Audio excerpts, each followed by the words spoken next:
Gardentasunarik eta erraldoia da egingo duguna, eta hori da herritarren esku jarri nahi duguna. Azken finean, gure herriko arnasgune eta naturagune nagusietako baden Mendikosolo parkearen geroa landu eta erabakitzea ez dagokio bakarrik udal gobernu honi, herritar guztiei baizik.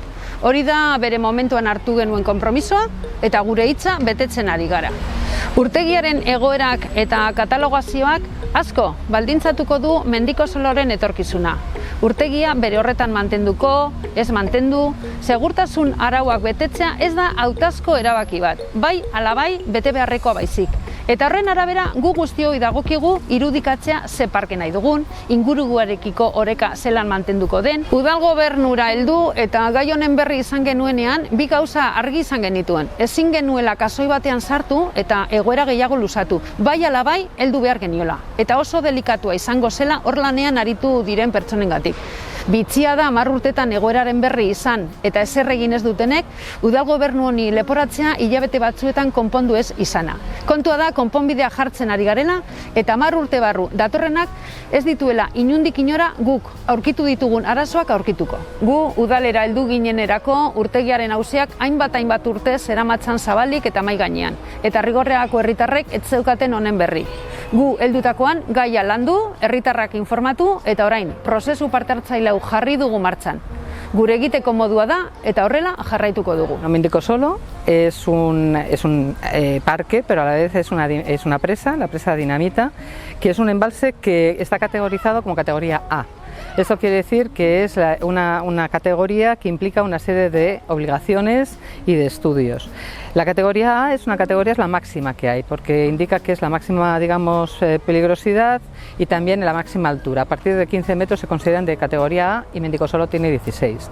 Las alternativas que se estudian son 3. Una es mantener la presa tal como está y ver todos los elementos que hacen falta en la presa, que es algo que nosotros no es la que más vamos a estudiar porque ya está estudiada por otra ingeniería.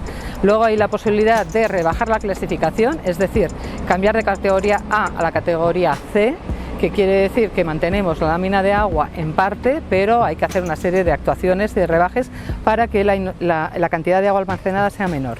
Y la tercera opción es la de crear un nuevo paisaje, recuperando el trazado del río original, el arroyo Cubo, manteniendo también determinadas láminas de agua, porque hay un ecosistema que hay que mantener también, pero eliminando ya cualquier tipo de clasificación.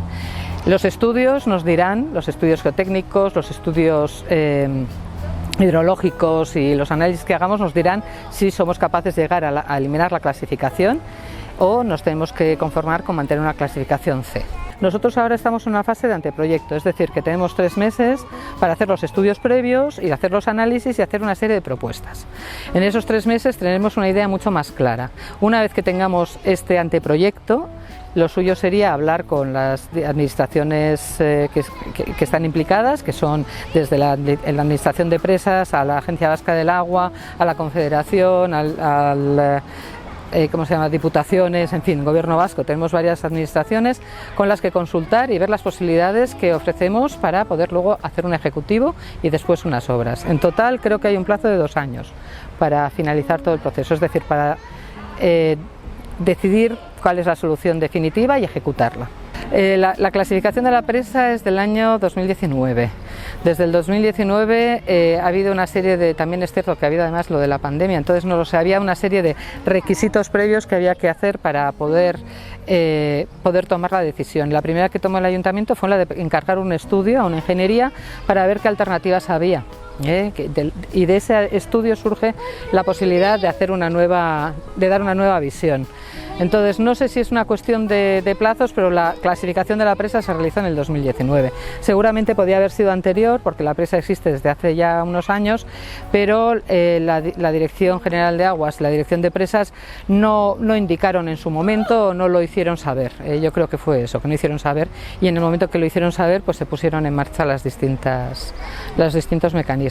Diseinatu dugu parte hartze prozesu bat 3 fasetan. Lehenengo fasea hau da, gaurko saioa, ze informazioa ematea da, ze nolako prozesua egiten ari dan udalean, eta bi zatiak ditu prozesu horrek, prozesu teknikoa eta prozesu parte hartzailea. Gero, bigarren fase bat egingo dugu ekainean eta irailean, eta hor parte hartze saio batzuk egingo dugu Mendikosolo parkea danon artean amesteko, Mendikosolo parke berri bat danon artean amesteko, ze baldintza teknikoak hartuta, noski, ze baldintza teknikoak premiazkoak dira eta derrigorrezkoak dira, ordune, baina danon artean, ze erabilerak garatu nahi ditugune Mendikosolon, edo ze nolako Mendikosolo, ez? Oingo Mendikosolo bezalako, edo gehiago, edo zer nahi dugun, baina danon artean, zer nahi duzuen Arrigorriagan danon artean erabakitzeko. Datu tekniko konplexu batzuk atera behar dira hortik, ze datu geologikoak, datu hidraulikoak, edo zein gauza ezin da egin Mendikosolon.